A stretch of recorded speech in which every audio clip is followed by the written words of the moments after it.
जनाब अब्दुल मजीद साहब का जो बड़े बेहतरीन अंदाज में कर्नाटक स्टेट की तरफ से लेबर डिपार्टमेंट के अंदर क्या क्या सहूलतें हैं, क्या क्या हमें हम तक मिलना है और कितना काम बाकी है, ये खुलकर हमें तमाम बातों को हमारे ज़बानी में हमें जिस अंदाज से मैं समझ में आ सके वो समझाए। शुक्रिया जनाब अब्दुल मजीद साहब का। अब नेक्स्ट हमारी यहाँ की स्पीच के लिए हमारे डिस्ट्रिक्ट सोशल वर्कर जाने माने जो अभी अभी हमारे साथ एसडीटीयू के साथ कंधे से कंधा हाथ से हाथ मिलाकर काम करने के लिए तैयार हुए, वो जब हमारे अल्ताफ साहब की और हमारी टीम के काम को देखे तो ये बताए सर ನೀವು ಏನು ಕೆಲಸ ಮಾಡ್ತಾ ಇದ್ದೀರಾ ಎಸ್ಡಿಟಿಯು ವತಿಯಿಂದ ನಮಗೂ ಬಹಳ ಒಂದು ಗೌರವ ಇದೆ ನಿಮ್ಮ ಜೊತೆ ಅವರಿಗೆ, ನಾನು ಕೂಡ ನಿಮ್ಮ यूनियन जैसे कई जोड़ती नानू को कैसा मारती नहीं बोलकर वो खुद वॉलेंटियर हमारे साथ आकर जुड़े हैं। मैं उनको दावत देता हूँ 5 मिनट आकर वो अपने तासुरात पेश करें। रविंद्र कुमार सर जो बड़ी और 5 निमिष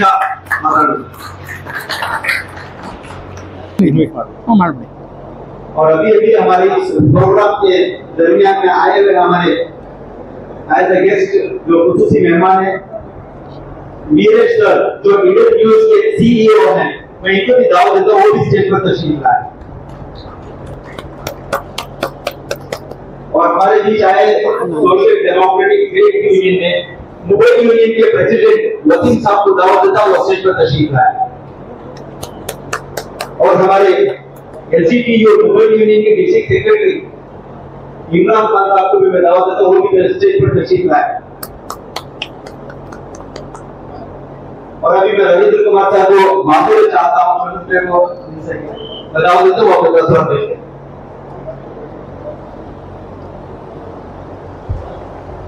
ನಮಸ್ಕಾರ. ವೇದಿಕೆ ಮೇಲೆ ಕೂತಿರೋ ಎಲ್ಲ ಹಿರಿಯರಿಗೂ ಹಾಗೂ ನಮ್ಮ ವೇದಿಕೆ ಮುಂದೆ ಇರೋ ನಮ್ಮ ಸ್ವಂತ ಕುಟುಂಬದ ಎಲ್ಲ ಕಾರ್ಮಿಕರಿಗೂ ನನ್ನ ಸ್ನೇಹಿತರಿಗೂ ನಿಮ್ಮ ಪ್ರೀತಿ ರವಿ ಮಾಡ್ತಾ ಇರೋ ನಮಸ್ಕಾರ. ಇವತ್ತೇನು ಒಂದು ಮೇ ಡೇ ಆಚರಣೆ ಮಾಡಬೇಕು ಅಂತೇಳಿ ಎಸ್ಡಿಟಿಯು ಸಂಸ್ಥೆಯಿಂದ ದುಡಿತಾರ ಎಲ್ಲ ಅಲ್ಲಿರೋ ಪದಾಧಿಕಾರಿಗಳು ಮೊದಲಿಂದನೂ ಮಾಡ್ಕೊಂಡ್ಬಂದಿದ್ದಾರೆ.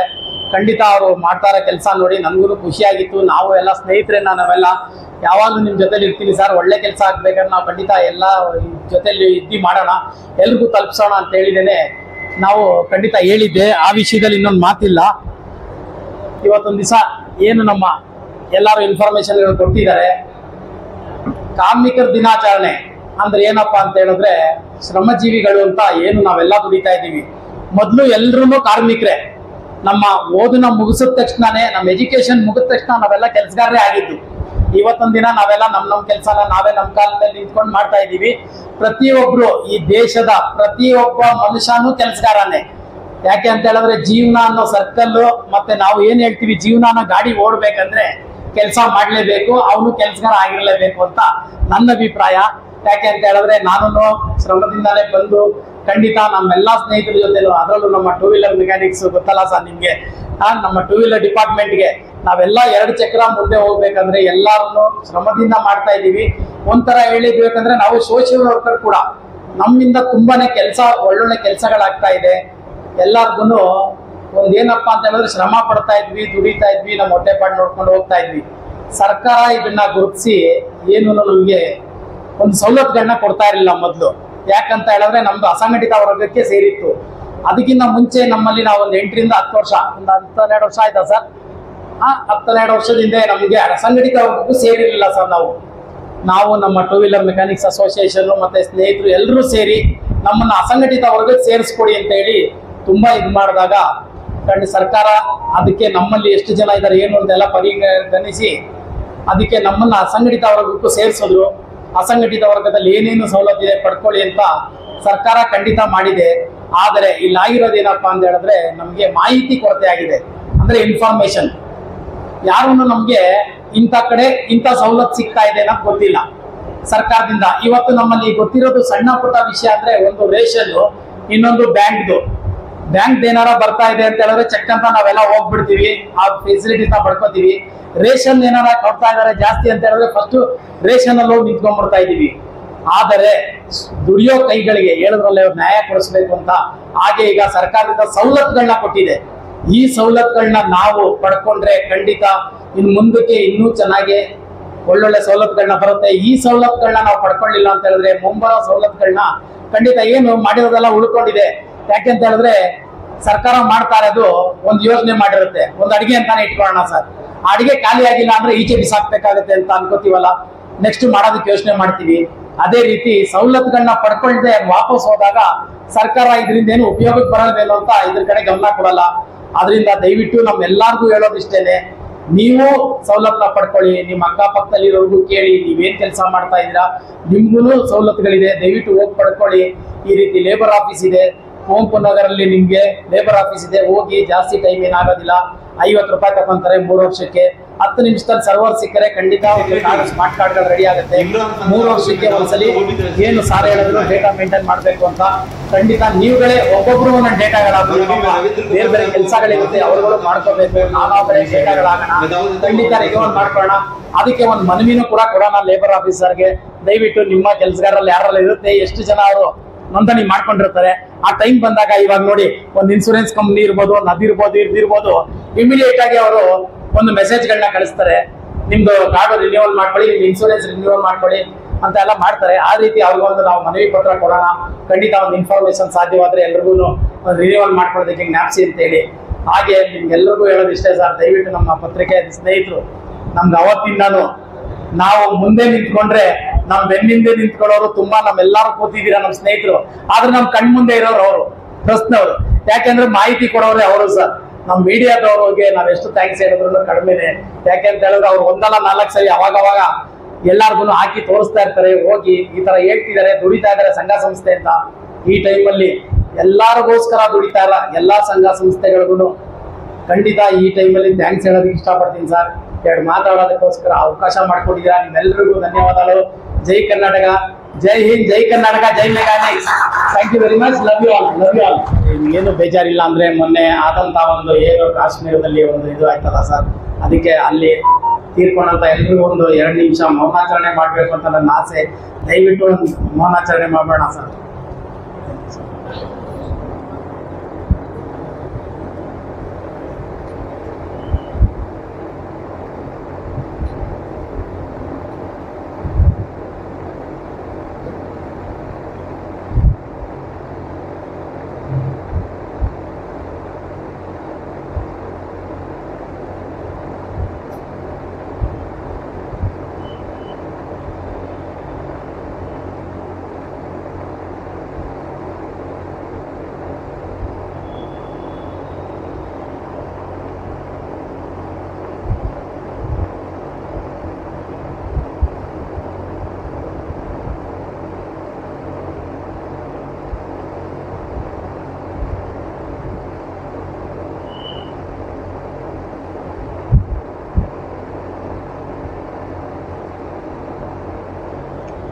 ಧನ್ಯವಾದಗಳು ಸರ್.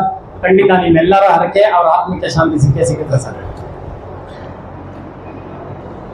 ಧನ್ಯವಾದಗಳು रविंद्र सर ಅವರಿಗೆ. अभी मैं आगे की कार्रवाई के लिए हमारे डिस्ट्रिक्ट प्रेसिडेंट प्रसाद साहब को दावत देता हूँ, आए वो अपने राष्ट्रवाद को पेश करें.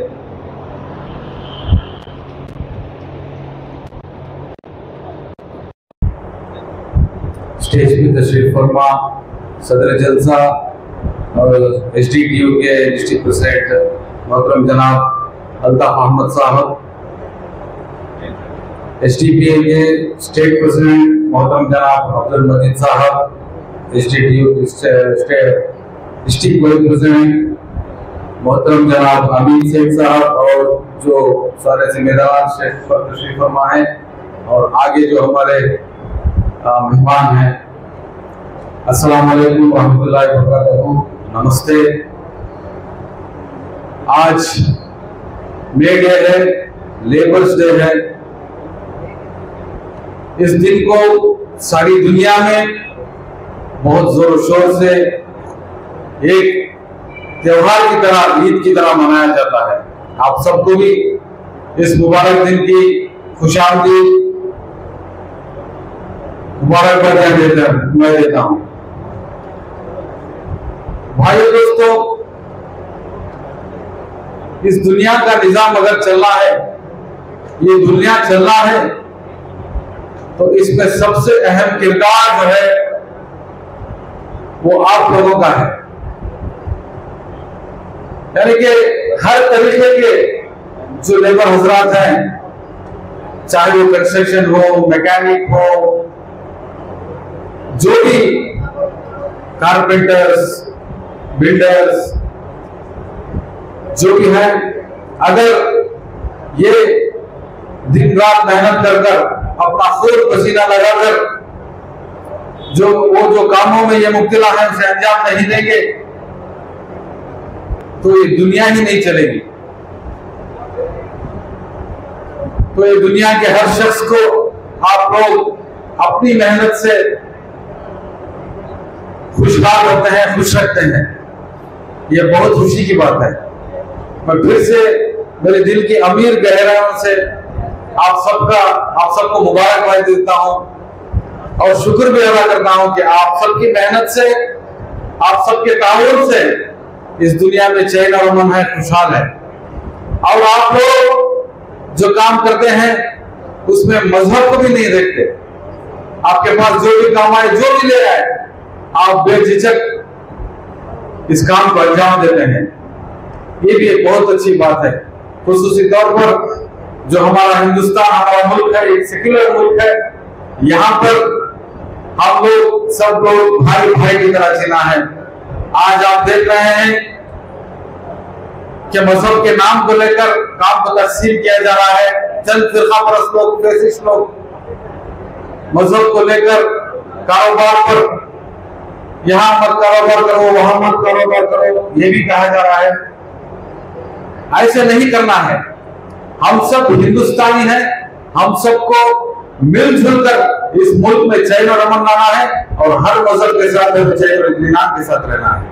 अगर कोई शख्स या कोई ताकतें आपके कारोबार में या लेबर तबके में या कोई भी ऐसी जगह इंतशार पैदा करने की कोशिश करे तो आप पहले कानून का दरवाजा खटखटाएं, कानून की मदद ले और ऐसे इंतशारी लोगों को सबक सिखाए और उन्हें रोकने की कोशिश करें और रोके। हम आपके साथ हैं।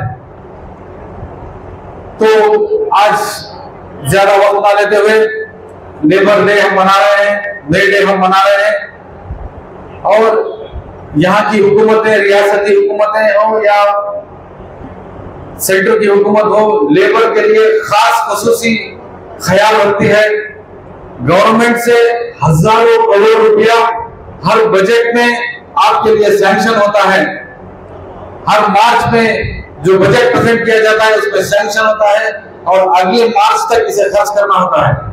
मैं लेकिन बहुत सी अफसोस के साथ यह कहना चाह रहा हूं कि हर साल ये पैसा बिना खर्च किए हुए वापस गवर्नमेंट को चला जाता है। भाई आप समझ रहे हैं ना, एक साल के अरसे में अगर जो पैसा आपको दिया गया है आपके अच्छी फलाह और महदूदी के लिए, आपके बच्चों के लिए, आपके बुजुर्गों के लिए, आपकी बच्चों की तालीम के लिए, आपकी प्रेगनेंसी से लेकर बच्चा पढ़ लिख कर बड़ा होकर, बूढ़ा होकर रिटायरमेंट तक भी लेबर डिपार्टमेंट से आपको बेनिफिट्स हैं।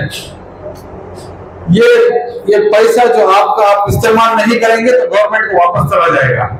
हर साल हम देखते हैं और डिस्कस भी करते हैं और अफसोस भी करते हैं कि हर साल ये पैसा बिना इस्तेमाल किए गए वापस जाता है। तो मैं उम्मीद करता हूं यहाँ पर अवेयरनेस आपको बहुत मिला। अब्दुल मजीद साहब और हमारे लेबर ऑफिसर माधव साहब खुद आकर आपको यहाँ बयान किया है कि इसके बेनिफिट्स क्या है। ये पैसा आपका ही पैसा है, जो आपका टैक्स, आप खून पसीने की कमाई से जो आप टैक्स भरते हैं, इसका मुआवजे की तरीके से आपको गवर्नमेंट बेनिफिट्स देती है। तो क्या इसे इस्तेमाल करना आपको जरूरी है या नहीं? आप इस्तेमाल करेंगे या वापस गवर्नमेंट को दे देंगे? हम देखते हैं कि आपके घरों में हर तरह की परेशानी होती है, बच्चों की एजुकेशन के लिए, इलाजों के लिए, अगर कोई हादसा हो गया, एक्सीडेंट हो गया या मौत हो गई, इसके लिए आप जद्दोजहद करते हैं, परेशान होते हैं। अगर आप लेबर कार्ड बनाए और लेबर के बेनिफिट्स यूज करें तो आपको ये कोई भी अगर परेशानी आ गई तो बहुत ही आसानी से आपका हल होगी। तो यहाँ पर सोशल डेमोक्रेटिक ट्रेड यूनियन से हमारी पूरी टीम, अल्ताफ भाई, अनिल सेठ साहब, मुज्जू भाई, जो भी हर यूनियन हमारा यहाँ बना हुआ है, वो या मैकेनिक यूनियन हो, लॉरी यूनियन हो, mobile union, taxi union, carpenter union, जो लेबर है उसके यूनियन यहाँ पर बने हैं। मैं आपसे आजीजाना गुजारिश करता हूँ, आप आए, आप हमारी टीम का आप इनका साथ ले, और माधप्पा सर और कमिश्नर सर भी आए थे, वो भी आपको भरोसा देने के पूरी तरीके से आपका साथ देंगे। मैं उम्मीद करता हूँ आप इसका पूरा बेनिफिट करते हैं। मैं फिर से एक बार आपको मेडे की बिलखुसूस मुबारकबाद देकर मेरी बात करता हूँ। जय कर्नाटका, जय एसडीटीयू। अभी शुक्रिया जनाब रफत खान साहब का, जो बड़े बेहतरीन अंदाज में हमें किस तरीके से जो हमारे स्टेट गवर्नमेंट का जो लेबर डिपार्टमेंट में आने वाले बजट को हम कैसे इस्तेमाल करें, कैसे इसके पीछे जाकर हम जद्दोजहद कर उसको सही से कैसे काम में ले, इसके लिए कुछ बातें हमारे सामने रखें। अभी नेक्स्ट हमारे इस कार्यक्रम के अंदर मैं हमारे ईडन न्यूज के सीईओ वीरेश सर को दावत देता हूँ 5 मिनट अपने साथ रखें। और अभी हमारे बीच में आए हुए हमारे एसडीटीयू के डिस्ट्रिक्ट वाइस प्रेसिडेंट सती साहब का भी मैं इस्तेमाल करता हूँ, वेलकम करता हूँ। और हमारे नेशनल वुमेन सेट के नेशनल कोऑर्डिनेटर फेरोज संस्था को भी मैं इस्तेमाल करता हूँ।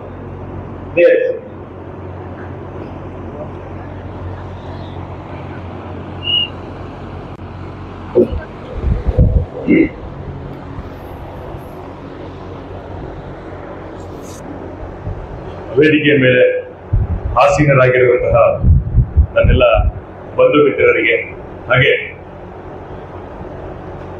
ದೇಶದ ಬೆನ್ನೆಲುಬಾಗಿ ನಿಂತಿರುವಂತಹ, ಹೇಗೆ ಭಾರತಕ್ಕೆ ರೈತಾಪಿ ವರ್ಗ ಮುಖ್ಯವೋ ಹಾಗೆ ಕಾರ್ಮಿಕರ ಕೈಯೂ ಕೂಡ ಅಷ್ಟೇ ಮುಖ್ಯವಾದಂತಹದ್ದು.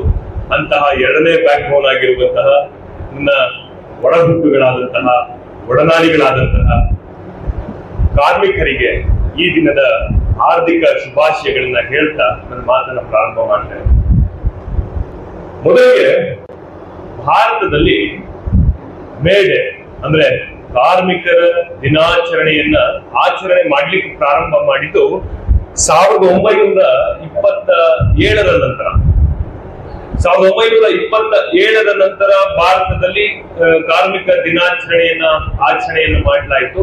ಮೊದಲಿಗೆ ಅದು ನೌಕಾಪಡೆಯ ನೌಕರರಿಂದ ಪ್ರಾರಂಭವಾದಂತಹ ದಿನಾಚರಣೆ. ನಮ್ಮ ರಾಷ್ಟ್ರದಲ್ಲಿ ಕಾರ್ಲ್ ಮಾರ್ಕ್ಸ್ ಆಗಿರಬಹುದು, ಇತರ ಕಾರ್ಮಿಕ ನಾಯಕರುಗಳು ಅದ್ಭುತವಾಗಿ ಹೆಸರು ಮಾಡುವಂತಹ ನಿಟ್ಟಿನಲ್ಲಿ ಕೈಂಕರ್ಯಗಳನ್ನ ಮಾಡ್ಲಿಕ್ಕೆ ಸಾಧ್ಯ ಆಗಲಿಲ್ಲ. ಕಾರಣ ಏನಪ್ಪಾ ಅಂತ ಹೇಳಿದ್ರೆ, ಭಾರತದ ನರನಾಡಿಯಲ್ಲಿಯೇ ನಾಯಕತ್ವದ ಗುಣ ಇರುವಂತಹದ್ದು. ಬಹುಶಃ ಕಾರ್ಮಿಕರಿಗೆ ಬೇಕಾಗಿರುವ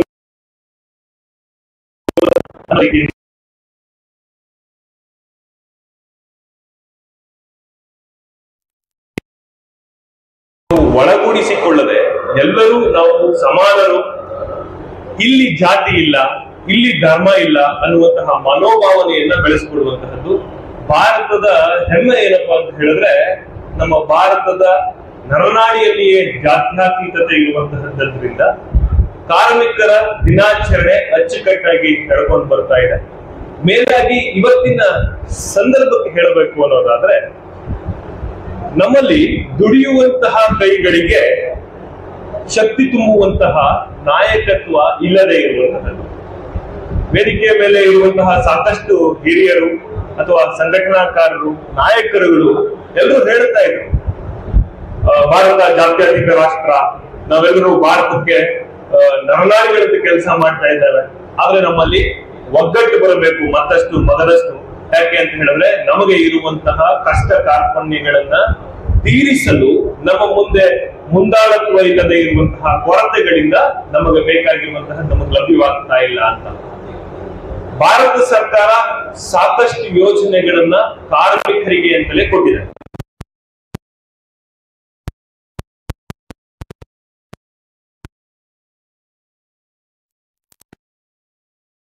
ಎಸ್ಡಿಟಿಯು ಸಂಘಟನೆಯ ಕೆಲ ಪದಾಧಿಕಾರಿಗಳು ಮತ್ತು ಅವರ ವೆಲ್ವಿಷರ್ಸ್ ಗಳೆಲ್ಲ ನನ್ನ ಕಚೇರಿಗೆ ಬಂದು ಮಾತನಾಡ್ತಾ ಇದ್ದಾಗ ನಾವು ಹೇಳ್ತಾ ಇದ್ವು, ಕಾರ್ಮಿಕರಿಗೂ ಬೇಕಾಗಿರುವಂತದ್ದು ಸವಲತ್ತುಗಳನ್ನ ಪಡೆದುಕೊಳ್ಳಲಿಕ್ಕೆ ಇರುವಂತಹ ಒಂದು ಪೈಪ್ ಲೈನ್. ಆ ಪೈಪ್ ಲೈನ್ ಇಲ್ಲದೆ ಇರುವಂತಹದ್ದೇ ನಮ್ಮೆಲ್ಲರ ಅಥವಾ ನಿಮ್ಮ ಕಷ್ಟಕ್ಕೆ ಇರುವಂತಹ ದೊಡ್ಡ ದಾರಿಗಳು. ಆ ಪೈಪ್ ಲೈನ್ ಅನ್ನ ಹೇಗೆ ನಾವು ಪಡೆದುಕೊಳ್ಳಬೇಕು ಅಂದ್ರೆ ಒಂದು ರಹದಾರಿ ಸರ್ಕಾರಕ್ಕೂ ಮತ್ತು ಜನಸಾಮಾನ್ಯರಾಗಿರುವಂತಹ ಕಾರ್ಮಿಕರಿಗೂ ನಡುವೆ ಇರುವಂತಹ ಒಂದು ಸೇತುವೆಯಾಗಿ ಕೆಲಸ ಮಾಡಬೇಕಾದಂತಹ ವ್ಯಕ್ತಿಗಳ ಮನೋಭಾವನೆ ಏನಾಗ್ತಾ ಇದೆ ಬರ್ತಾ ಬರ್ತಾ ಅಂತ ಹೇಳಿದ್ರೆ, ಕಂಟ್ರೋಲ್ ಮಕ್ಕಳನ್ನ ಬಾವಿಗೆ ತಳ್ಳಿ ತಾವು ಕಟ್ಟಡಗಳನ್ನ ನಿರ್ಮಾಣ ಮಾಡಿಕೊಂಡು ನಾಯಕರು ಅಂತ ಕರೆಸ್ಕೊಳ್ಳುವಂತವ್ರ ಮನೆ ಉದ್ಧಾರ ಮಾಡಿಕೊಂಡು ಆ ನಾಯಕತ್ವ ಬೆಳೆಸಲಿಕ್ಕೆ ಕಾರಣಕರ್ತರಾಗಿರುವಂತಹ ಕಾರ್ಮಿಕರ ಕೈಯನ್ನ ಅಥವಾ ಶಕ್ತಿಯನ್ನ ಕುಂದಿಸ್ತಾ ಇರುವಂತಹದ್ದು ಇದಕ್ಕೆ ಕಾರಣ. ಇದನ್ನ ಸರಿಪಡಿಸ್ಬೇಕು ಹೇಗೆ ಅಂತ ಬಂದ್ರೆ ನೋಡಿ, ಭಾರತದಲ್ಲಿ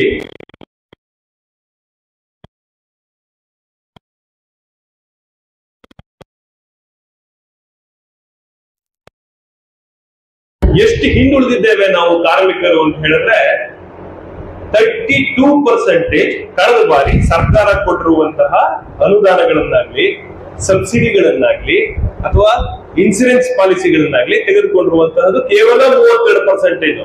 ಬಟ್ ಜನಸಂಖ್ಯೆ ಎಷ್ಟಿದೆ? 70% ಇಂದ 78% ಕೇವಲ ಕಾರ್ಮಿಕರೇ ಇರುವಂತಹದ್ದು. ಆದ್ರೆ ಇರುವಂತಹ 28ರಿಂದ 26% ಪಟ್ಟಭದ್ರ ಹಿತಾಸಕ್ತಿಗಳು ಅಥವಾ ಕಾರ್ಮಿಕರನ್ನ ಇಟ್ಕೊಂಡು ಬೆಳೀತಾ ಇರುವಂತಹ ಸಂಸ್ಥೆ ಕಟ್ಟಿರುವಂತಹ ನಾಯಕರುಗಳು ಅಥವಾ ಕಂಪನಿಯ ಮಾಲೀಕರುಗಳು ಉದ್ಧಾರ ಆಗ್ತಾ ಇದ್ದಾರೆ, ನಾವ್ ಯಾರು ಉದ್ಧಾರ ಆಗ್ತಾ ಇಲ್ಲ. ಅದಕ್ಕೆ ಕಾರಣ ಏನು? ನಮ್ಮಲ್ಲಿ ನಮಗೆ ಗೊತ್ತಿಲ್ಲದೆ ಇರುವಂತಹ ಒಂದು ಸ್ವೇಚ್ಛಾಚಾರತೆ ಅಂತ ಬಹುಶಃ ಅರ್ಥ ಆಗಲ್ಲ. ಆಡು ಭಾಷೆಯಲ್ಲಿ ಹೇಳ್ಬೇಕಾ, ನಾವು ನಮ್ಮ ಮೇಲೆ ಯೋಚನೆ ಕಡಿಮೆ ಮಾಡಿ ಬೇರೆಯವ್ರ ಮೇಲೆ, ಬೇರೆ ನಾಯಕರ ಮೇಲೆ ಅಥವಾ ಬೇರೆ ಸಮುದಾಯಗಳ ಮೇಲೆ ಯೋಚನೆ ಮಾಡುವ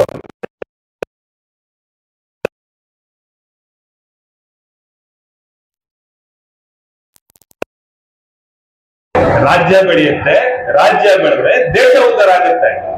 ಈ ಪರಿಭಾವನೆ ಎಲ್ಲೋ ಒಂದ್ ಕಡೆ ಕಟ್ಟಾಗ್ಬಿಟ್ಟಿದೆ ಲಿಂಕ್ ನಿಮ್ಗೆ. ನಾನು ಉದ್ಧಾರ ಆಗಬೇಕು ಅನ್ಕೊಂಡ್ರೆ ಸ್ವಾರ್ಥಿ ಅಂತ ಕರೆಯುತ್ತೆ. ಯಾರು ಕರೀತಾರೆ ಅದನ್ನ? ನಿಮ್ ಅರಾಜಕತೆಯನ್ನ ಉಪಯೋಗಿಸ್ಕೊಂಡು ಬದುಕು ಕಟ್ಕೊತಾ ಇರುವಂತ ನಾಯಕರುಗಳು ಭಾವಿಸ್ತಾ ಇದ್ದಾರೆ. ಸೊ ನಾವು ಇವಾಗ ಏನ್ ಮಾಡ್ಬೇಕು, ಅದೇ ನಮ್ಮ ಸಂಘಟನಾಕಾರಗಳ ಜೊತೆ ನೆನ್ನೆ ಮಾತನಾಡ್ತಾ ಹೇಳ್ತಾ ಇದ್ದಾರೆ. 32% ಅಷ್ಟು ಜನ ಮುಸಲ್ಮಾನ್ ಬಂಧುಗಳಲ್ಲಿ ಸಾಫ್ಟ್ವೇರ್ ಇಂಜಿನಿಯರ್ಸ್ ಇದ್ದಾರೆ, ಹೌದಾ? 45% ಅಷ್ಟು ಹಿಂದೂಗಳಲ್ಲಿದ್ದಾರೆ. ಇತರೆ ಸಮುದಾಯಗಳಲ್ಲೂ ಒಂದಷ್ಟು ಜನ ಇದ್ದಾರೆ. ನಾವಿಲ್ಲಿ ಜಾತ್ಯತೀತ ಮನೋಭಾವನೆಗಳು ಅಂತ ಇಟ್ಕೊಂಡು ಮಾತನಾಡುವಾಗ ಬರೀ ವೇದಿಕೆಯ ಮೇಲೆ ಬೊಬ್ಬೆ ಹೊಡಿದ್ರೆ ಅದನ್ನ ಮಾನಸಿಕವಾಗಿ ಹೃದಯದಿಂದ ಮಾತನಾಡ್ತು ಅಂತ ಹೇಳಿದ್ರೆ, ನಿಮ್ಮಂತ ಕಾರ್ಮಿಕರುಗಳಿಗೆ ಈ SDTU ಸಂಘಟನೆಯಾದ್ರೂ ಏನ್ ಮಾಡಬೇಕು ಅಂತ ಹೇಳಿದ್ರೆ, ಕರೆಸಿ ತರ ಹೇಳ್ತಾ ಇದೀನಿ ಅಂತ ತಪ್ಪಾವಿಸ್ಕೋಬೇಡಿ. ಏನ್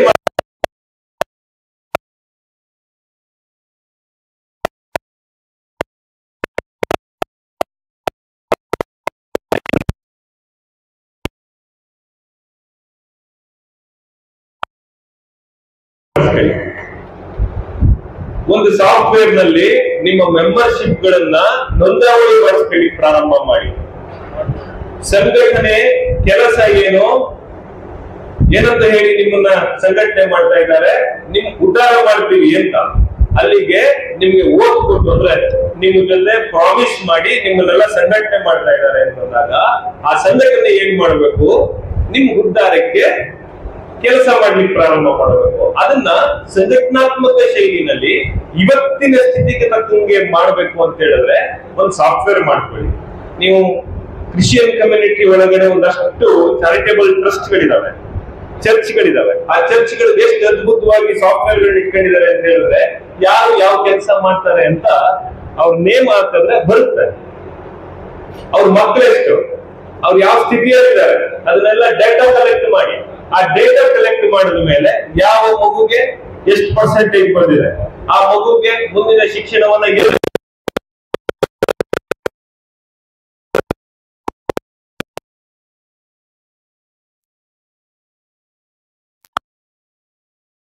ಜಾಸ್ತಿ ಇರ್ತದೆ. ಅವು ಕಾಲೇಜಿಗೆ ಕಳಿಸುವಂತ ವ್ಯವಸ್ಥೆ, ಇದನ್ನೆಲ್ಲ ಒಂದು ಸಾಫ್ಟ್ವೇರ್ ಮೂಲಕ ಮಾಡ್ಕೊ ಅಂತ ಹೇಳಿದ್ರೆ ಬಹುಶಃ ನೀವೇನ್ ಈ ಕಾರ್ಯಕ್ರಮಗಳನ್ನು ಮಾಡ್ತಾ ಇದ್ದೀರಲ್ಲ ಅದರಲ್ಲಿ 20% ಖರ್ಚು ಮಾಡಿದ್ರೆ ಒಂದು ಸಾಫ್ಟ್ವೇರ್ ಮಾಡಬಹುದು. ಆ ಸಾಫ್ಟ್ವೇರ್ ಮೂಲಕವಾಗಿ ನೋಂದಣಿಗಳನ್ನ ಮಾಡಿಕೊಂಡು ಆ ನೋಂದಣಿಯಾದಂತಹ ವ್ಯಕ್ತಿಗಳ ಆರ್ಥಿಕ ಸ್ಥಿತಿಗತಿಗಳನ್ನ ಕಲೆಕ್ಟ್ ಮಾಡಿ ಅವ್ರಿಗೆ ಬೇಕಾಗಿರುವಂತಹ ವ್ಯವಸ್ಥೆಗಳನ್ನ ಅವ್ರು ಕೇಳೋಕ್ಕೂ ಮುಂಚೆ ಕೊಡ್ಲಿಕ್ಕೆ ಪ್ರಾರಂಭ ಮಾಡಿ ನೋಡಿ. ನಿಮ್ ಸಂಘಟನೆ ಈ 4 ಕೋಣೆ ಮಧ್ಯೆ ಮಾಡಕ್ಕಾಗಲ್ಲ ಸರ್, ಮೈದಾನದಲ್ಲಿ ನೋಡ್ತಿರ್ತದೆ. ಪ್ರತಿ ಬಾರಿಯೂ ಇಂತಹ ಕಾರ್ಯಗಳನ್ನ ಇಂತಹ ಕಾರ್ಯಕ್ರಮಗಳಿಂದಲೇ ಪ್ರಾರಂಭ ಆಗುವಂತಹದ್ದು. ಆದ್ರೆ ಈ ಕಾರ್ಯಕ್ರಮದಲ್ಲಿ ಮೂಲ ಉದ್ದೇಶ ಏನಾಗಬೇಕು ಅಂತ ಹೇಳಿದ್ರೆ ಸಂಘಟನೆ ಮಾಡಿ ಆ ಸಂಘಟನೆಯ ತಾಕತ್ತನ್ನ ಜನಕ್ಕೆ ತೋರಿಸೋದಕ್ಕಿಂತ ಆ ಸಂಘಟನೆಗೆ ತಾಕತ್ತು ಕೊಡ್ತಾ ಇರುವಂತಹ ಸದಸ್ಯರ ಶಕ್ತಿಯುತವಾದಂತಹ ಕೆಲವು ಮೂಲಭೂತ ಸೌಕರ್ಯಗಳನ್ನು ಒದಗಿಸಲಿಕ್ಕೆ ಸಾಧ್ಯವಾದಷ್ಟು SDTU ಈಗಲಿಂದ ಕಾರ್ಯಕ್ರಮವನ್ನ ಪ್ರಾರಂಭ ಮಾಡಲಿ ಅಂತ ಕೇಳ್ತಾ ನನ್ನನ್ನ ಈ ಕಾರ್ಯಕ್ರಮಕ್ಕೆ ಕರೆಸಿದ್ದಕ್ಕೆ ವಿರಾಮ ಹೇಳ್ತೇನೆ. ಜೈ ಹಿಂದ್, ಜೈ ಕರ್ನಾಟಕ.